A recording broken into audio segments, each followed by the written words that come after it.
Hey, what's going on? It's AFlyingModem, and in this video, I'm gonna do a lot of speculating and talk about Xbox Scorpio and whether or not it can do true 4K and so on and so forth, and do a comparison between the PS4 Pro and all the specs and stuff like that, and give more of a guesstimation, but like a accurate guess at how much the Scorpio will cost and different things that people are talking about.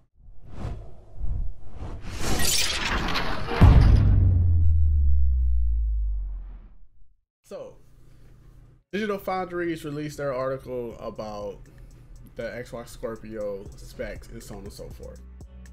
A lot of people are asking, can they do true 4K native, 60 FPS and all that? I personally believe it can. Let's get that out the way. This is coming from somebody with a PC, with a Ryzen 7 1700, with a GTX 1070. 16 gigabytes of RAM. Like, my rig is pretty beastie. That video is actually coming soon, so subscribe to the channel if you want to see a build log of my Ryzen PC.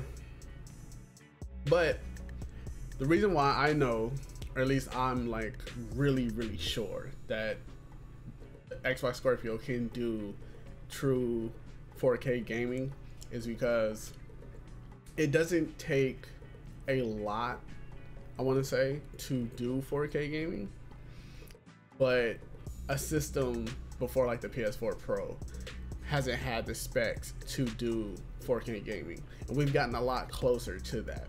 Now there's certain trade-offs obviously that the Scorpio will have to give in order to reach true 4K gaming and so on and so forth, but that doesn't mean that it won't be actually playing true native 4K and so on. And there may be some dynamic resolution scaling and so on with other games that that very well may be the case, but I think for sure most often it's going to do true 4K at native 60. We're gonna get into that, right? So what I'm gonna show you first is a build I did real quick to show you a rig that can do 60 FPS at 4K with a couple of things, right? So at 4K, a lot of people play without AA, which stands for anti-aliasing, because it's so many pixels on the screen that it does not need anti-aliasing. Other people play with anti-aliasing on to make it look better. I haven't played in 4K, I don't know. Sometimes I super sample games into 2K or 1440p, but that's about as far as I went. Now, based off of videos I've seen of people with Core i3 stock without the overclocking and stuff like that, paired with the GTX 1070, they were able to hold a steady 60 FPS playing at 4K. With the settings on high or ultra, sometimes a mix of different things depending. The games do not look bad. I will leave link in the descriptions for those videos I'm talking about, and you can judge for yourself. But I try to match the specs of the Scorpio on here to give a price range of things, of how much these things can cost, right? This is where we get into the speculation part. Obviously this does not come concrete information. I have no inside source. I'm not talking to some guy at Microsoft over there in Seattle, Washington, and nothing like that. But we got a Core i3. This is a dual core, 4 threads. Something I learned with CPU chips, all CPU chips are not created equal, as in like they have this many cores, this many threads, it performs like this, and nor is more cores or more threads indicative of more performance. So what that means is this dual core with 4 threads, so 2 cores and 4 threads, can hold a steady 60 FPS, and that's all you need necessarily to hold 60 FPS in let's say a majority of titles, because at 4K the bottleneck is no longer the CPU, it's more on the GPU side of it. And for the most part, I try to keep it cost efficient. Like I try to go with the lowest costing parts. The reason why I went with the Intel i3 Kaby Lake is because I believe the Kaby Lake architecture is the only architecture that can stream 4K video encoding. So, you know, that's a big part of the Xbox Scorpio, it being 4K capable of a lot of things for content. So we went with the i3 7100. It's a little faster than the 6100, so that would definitely, you know, benefit us in holding that 60 FPS. We went with the B250 motherboard. This is plenty for a budget build. I could have went with a single stick of 4 gigabytes of RAM for the system memory to match the Xbox Scorpio, but it's not DDR5 for one, so we don't have that bandwidth. So in any gaming PC nowadays, generally 4 gigabytes is doable, but I would always recommend 8, especially in dual channel, to increase that bandwidth. So we went with 8 gigabytes, though, like I said, to lower the cost. 4 gigabytes can be, you know, it can be downsized, but that would definitely hinder your 4K gaming capabilities.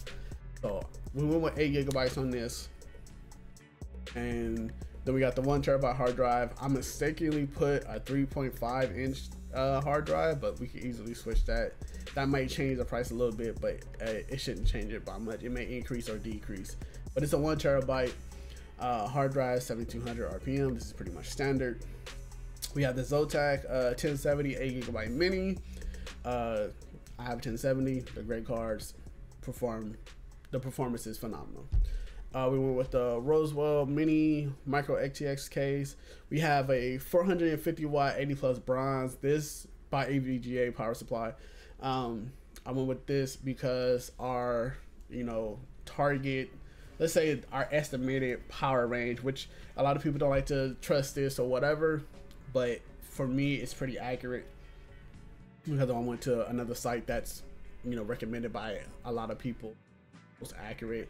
It's within like watts of each other, like literally, like maybe the other website would be like 2.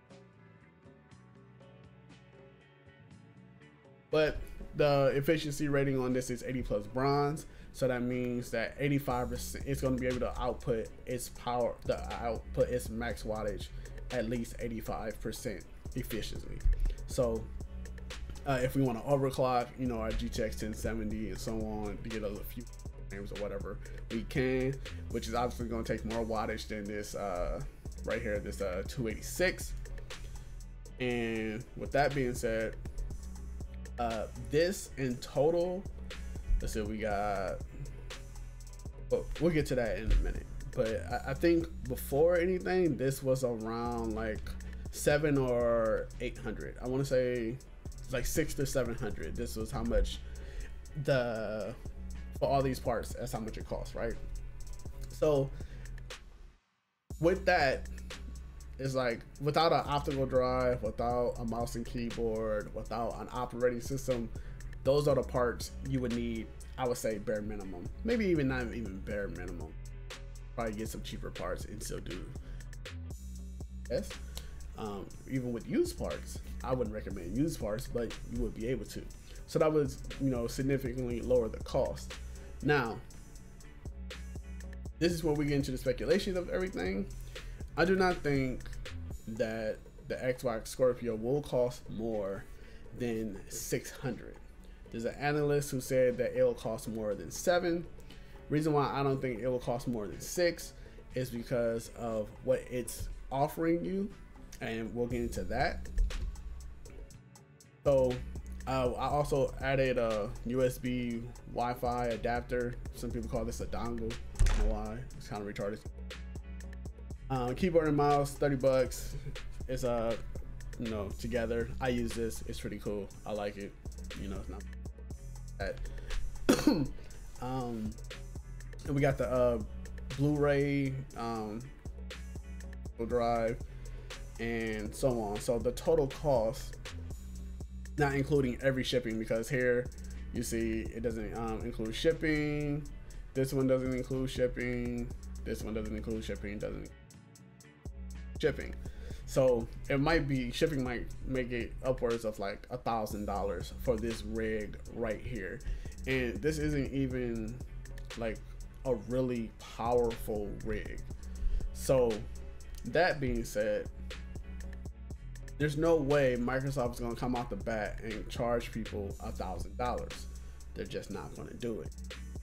I don't see them charging more than $6 for the Scorpio, because anything more than $6 would be territory of like, okay, this isn't affordable. You know what I'm saying?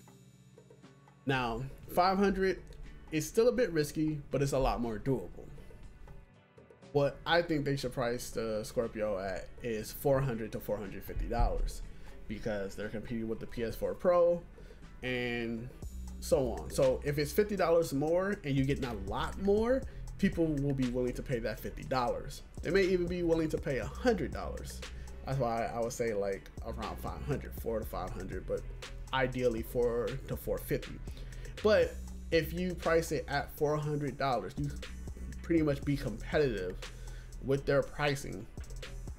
It's going to make it to where that people are going to look at, you know, what the PS4 Pro offers and what the Xbox Scorpio offers. Now, for anybody doubting whether or not the Xbox Scorpio and the PS4 Pro, or if the Xbox Scorpio is better than the PS4 Pro, we got some specs here. Now, the PS4 Pro is still using the same 8 Jaguar core. It's just clocked a little higher. The Xbox Project Scorpio, whatever, is using a more custom design of the same Jaguar cores, and it's clocked even higher than the PS4 Pro's Jaguar CPU. Now, for the GPU, they obviously have more compute units than the PS4 Pro, but what's really cool about this is apparently it's clocked so much higher. Instead of giving it a lot more cores and reducing the clocks, this made it to where it was more, I want to say not bandwidth, but more rendering power, I guess. I'm not sure how to explain that, or more processing power. There we go. With the GPU, and that's really going to help with things. Now they have 12 gigabytes of GDDR5. They're going to separate that by giving it 4 gigabytes to the operating system and 8 gigabytes to the developers for the games and everything, which is going to be huge. This is something that it has.